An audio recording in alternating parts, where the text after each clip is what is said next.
todos com a paz do Senhor Jesus, amém? Louvado e engrandecido é o nome do Senhor. Abra sua Bíblia no livro de Efésios, capítulo 4. Efésios, capítulo 4. Quero estender aqui meus agradecimentos, agradecer ao meu pastor, minha pastora, por essa rica oportunidade. Quero também agradecer a igreja a qual nós estamos na frente, lá no Jardim Feital, os nossos irmãos que compareceram aqui nessa noite. Que Deus abençoe as vossas vidas. Quero agradecer também os alunos ali do seminário, nosso seminário teológico, os irmãos que falaram que estariam aqui também, nossos amigos. Olha, se eu for falar o tanto de amigo que falou, irmão, estamos juntos, vamos lá, estou orando. Glória a Deus, eu sei que Deus irá falar aqui. Eu tenho certeza que nós vamos sair daqui regozijando pela palavra de Deus.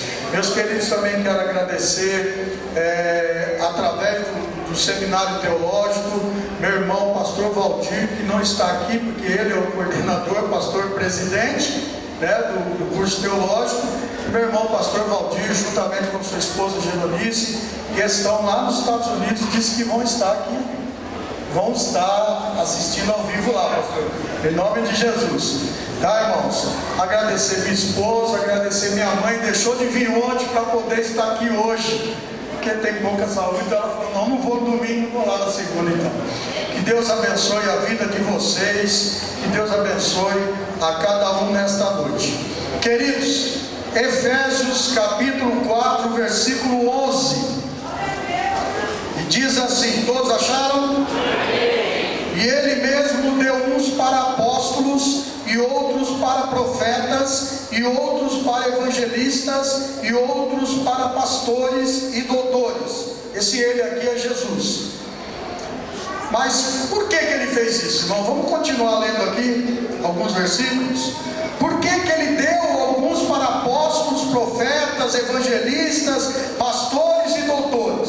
Porque ele, com essa intenção, queria o aperfeiçoamento dos santos para a obra do ministério, para a edificação do corpo de Cristo, até que todos cheguemos à unidade da fé e ao conhecimento do Filho de Deus, a varão perfeito, à medida da estatura completa de Cristo, para que não sejamos mais meninos inconstantes, levados em roda por todo o vento de doutrina, pelo engano dos homens que, com astúcia, enganam fraudulosamente. Amém? Podeis assentar em nome de Jesus. Glória a Deus. Pode glória. Glória a Deus. Meus amados, em cima disso aqui que nós lemos, desse texto, esses pequenos versículos aqui, poucos versículos, eu quero falar de um modo geral, não a nossa igreja, mas a igreja de um modo geral. Existem muitas pessoas que são consagrados e o camarada não sabe nem o que é ser presbítero, o camarada não sabe nem o que é ser um evangelista, ele não sabe nem o que é ser um pastor. Aqui está a resposta da obrigação desses pilares que foram levantados por Jesus Cristo. Aqui está, é a obrigação de todo ministro que é levantado por Deus, fazer com que todos cheguemos ao conhecimento, para que não sejamos levados por ventos de doutrinas e ser enganados por homens que enganam fraudulosamente. Glória a Deus. Muito bem. Sendo assim, queridos, nesses dias eu até comento lá com os irmãos lá no seminário, quando a gente tem a oportunidade, eu falei, irmãos, eu tenho detectado uma seita. Uma seita. É um inimigo. É um inimigo do nosso evangelho. Esse inimigo, ele é visível, mas muitas vezes nós o ignoramos. Esse inimigo, ele está nas praças, eles estão nos pontos de ônibus,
Eu fico preocupado, porque um culto como esse, estamos todos aqui reunidos, tudo bem, mas num culto de ensino, muitas vezes, num culto de escola dominical, você chega, não estou falando da nossa igreja, estou falando do modo geral, você chega dentro de uma igreja, é 10% dos crentes que estão na escola dominical.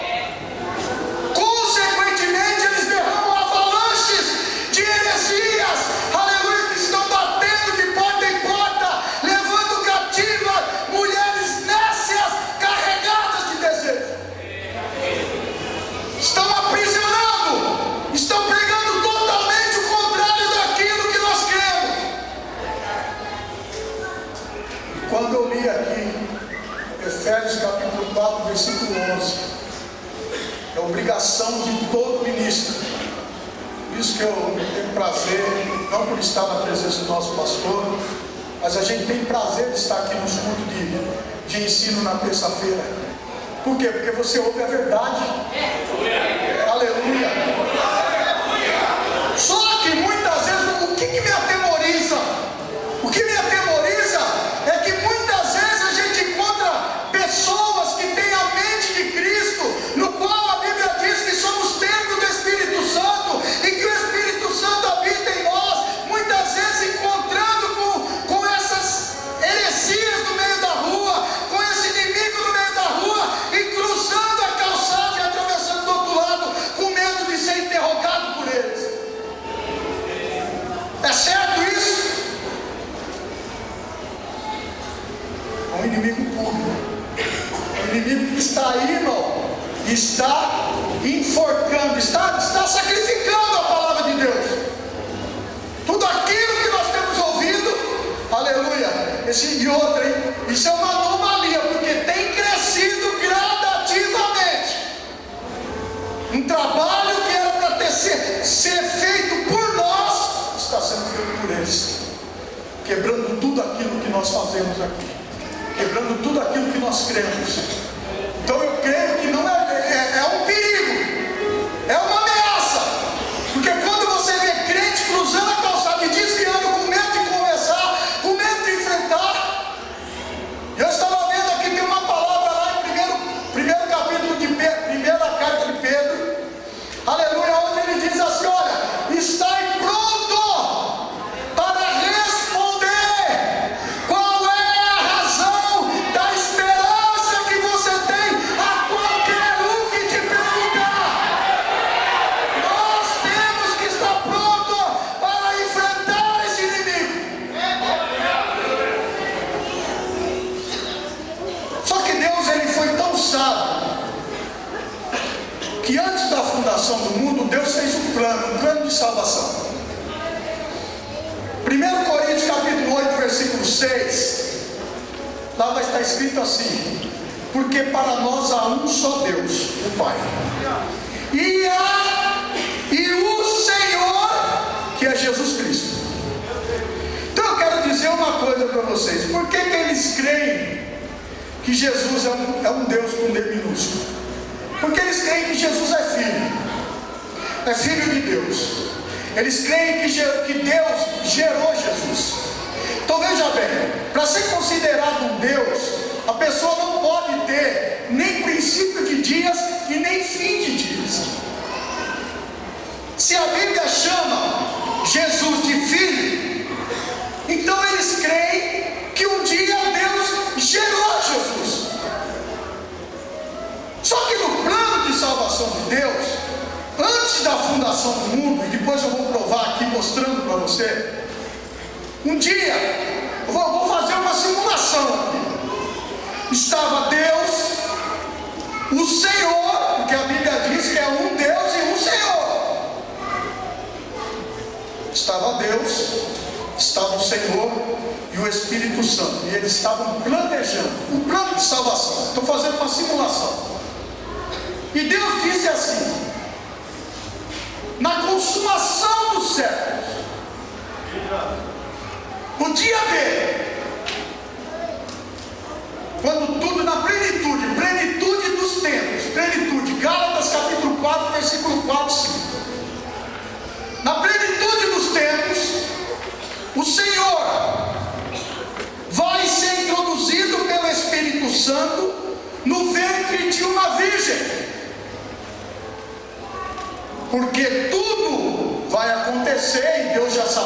tudo que ia acontecer, que o homem ia cair em pecado, etc.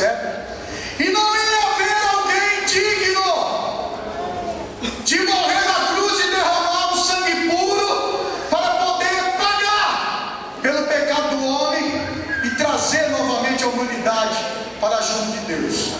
Então eles já decidiram isso aí antes. Só que era Deus, o Senhor e o Espírito Santo. Não tinha Jesus, não tinha Pai e não tinha Filho aqui. Isso é antes da consumação, antes da fundação do mundo. Quando chegou, aí como que esse plano foi revelado? Satanás tenta lá no Éden, o homem cai e Deus começa a dar a sua sentença.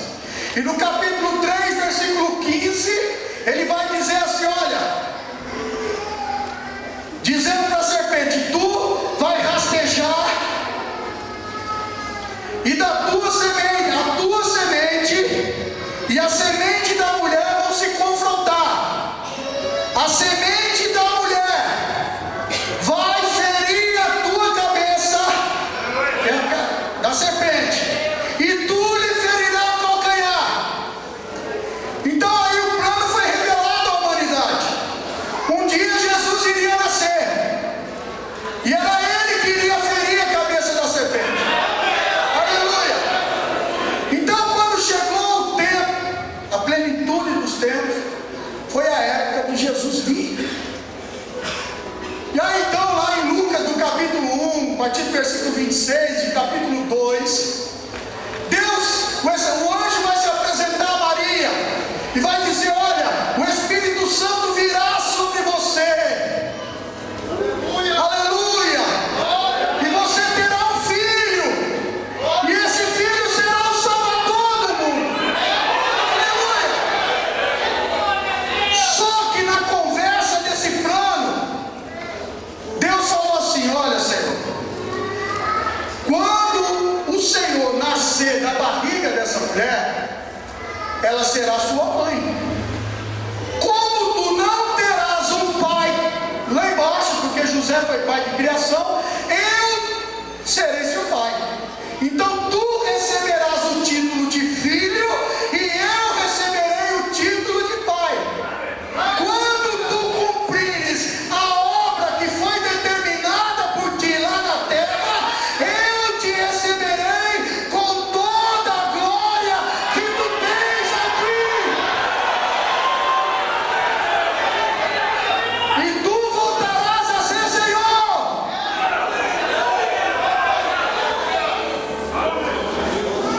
Quando Jesus, depois de ressuscitado, em João no capítulo 17, está fazendo uma oração a Deus, ele vai dizer assim, 17, versículo 4, eu glorifiquei-te na terra. Isso é Jesus ressuscitado. Aleluia. Aliás, Jesus que estava para morrer e ele já estava para consumar a obra que ele tinha encerrado. Olha o que ele vai falar para Deus agora. Eu glorifiquei-te na terra, tendo consumado a obra que me deste a fazer. E agora glorifica-me tu, ó Pai, junto de ti mesmo, com a mesma glória que tinha contigo antes que o mundo existisse. Aleluia! Jesus está dizendo ao Pai, Pai, a obra que nós tínhamos combinado antes da fundação do mundo, eu acabei de cumprir. Agora me glorifica e me faz Senhor do céu, para que eu possa estar sentado ao teu lado, no trono que me é de direito. Então ele volta a ser Deus. Filho é um título que Jesus recebeu aqui.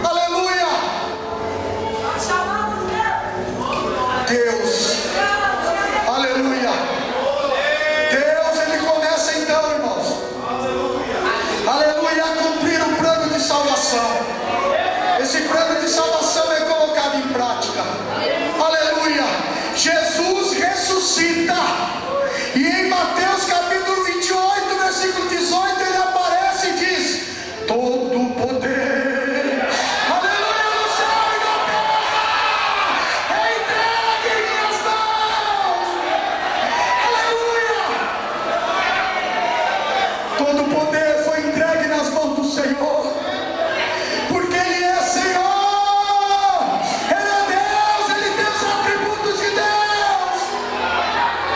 Aleluia! Porque, irmãos, os únicos seres que detêm a onisciência, a onipotência, a onipresença é o Pai, o Filho e o Espírito Santo. Por quê? Porque são Deus. Porque são Deus. Olha, presta bem atenção. Apocalipse capítulo 5. Glória a Deus. Bom, eu fico preocupado como que nós podemos desviar de um caminho onde a gente vai encontrar com certos tipos de pessoas que, primeiro, não crê que o Espírito Santo é uma pessoa, que Ele está aqui em nosso meio operando. Não crê que Jesus é Deus, que Jesus é Senhor. Aleluia. Que não crê no arrebatamento da igreja. Onde aprenderam isso? Que não crê, aleluia, no julgamento das nações. Que não crê na guerra do Armagedon. Que não crê no milênio. Que não crê no julgamento das nações.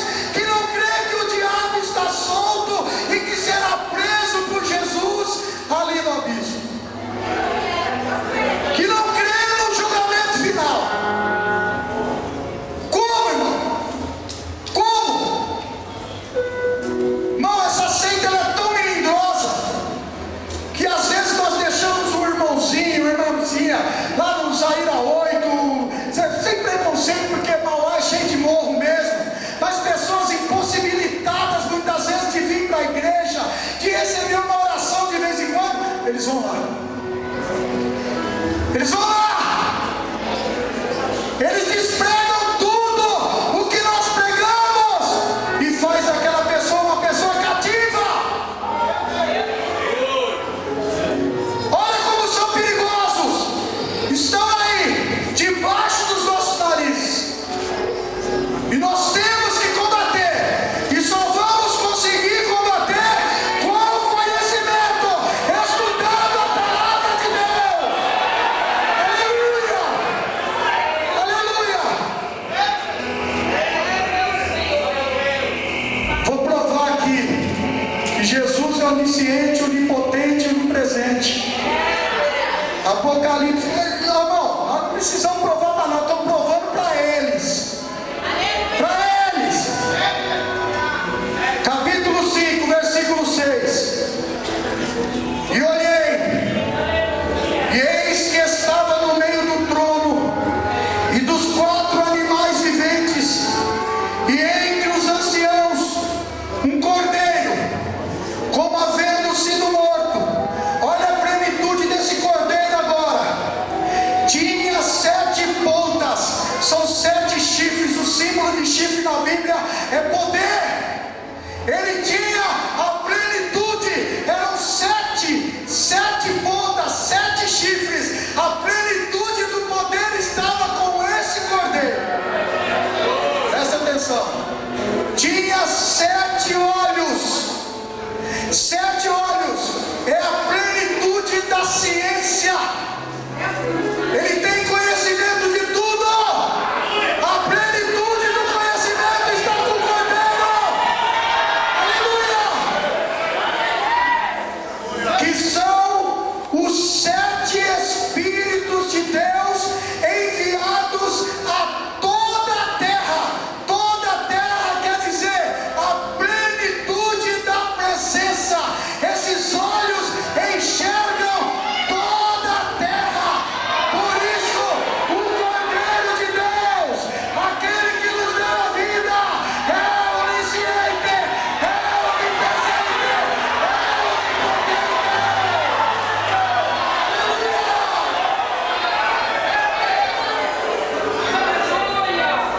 já estou encerrando. Irmãos, essa seita ela é tão perigosa perigosa. Nós estamos falando de heresiologia. Ela é tão perigosa que eu me recordei de um grande pregador que um dia esteve lá no Feital e ele fez uma comparação. E eu comecei a analisar a partir daquele dia e concluí que isso é a pura verdade. A Bíblia diz lá na carta de Pedro que o diabo, ele anda bramando como um leão para ver aquele que ele possa tragar. E esse pregador, ele esteve lá e ele sabe disso, que eu tenho uma admiração muito grande por ele. E ele disse que ia assistindo no National Geographic. Ele pôde observar que os leões, quando eles estão em busca de uma presa, eles ficam na espreita. E é isso mesmo, é coisa tremenda, é coisa de Deus, é para aprender, porque quando a gente não aprende com o homem, a gente aprende com o animal.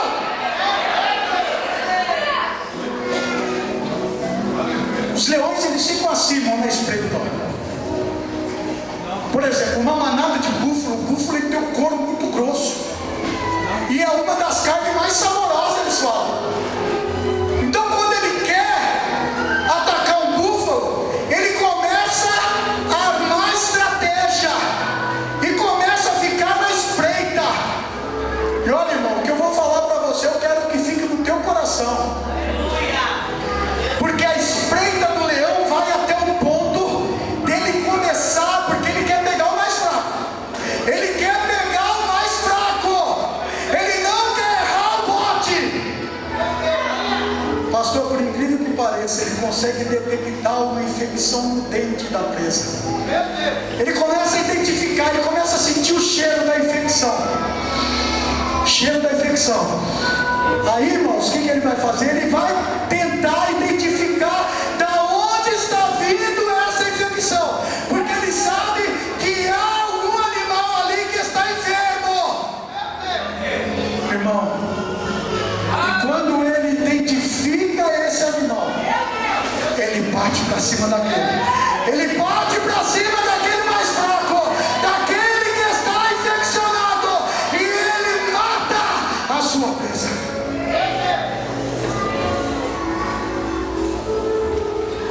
Cuidado, meu irmão.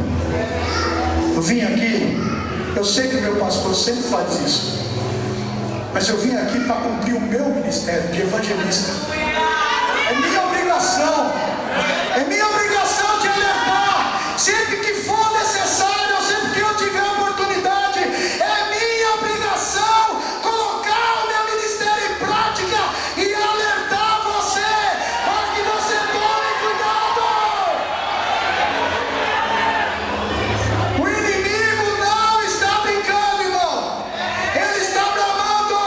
Ele quer sentir o cheiro da infecção para poder atacar. Mas eu quero dizer isso.